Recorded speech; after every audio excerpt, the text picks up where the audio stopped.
Hello guys! Kumusta ang lahat? This episode is about our trip to CDO. Nagpunta kami sa Amaya View, the famous sky view here in CDO. Nagbayad kami ng 200 pesos for adults at 150 naman for kids. We cannot skip this place guys kasi ito yung isang mga famous tourist spots here in CDO. Then when we arrived there, ang ganda ng kanilang view. Bagay na bagay ito sa mga nagpiprenup or sa mga nagde-date. Kasi meron silang coffee shop, swing, at yung largest aquarium nila for koi fish. Ang cute na mga koi fish nila guys, ang lalaki, grabe.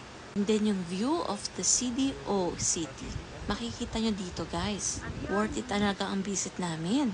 Then dito naman sa baba, makikita nyo naman yung mga coffee shop or snack shop by looking at this view of the CDO. So whoever wants to visit this place, try nyo na rin guys. Thank you for watching!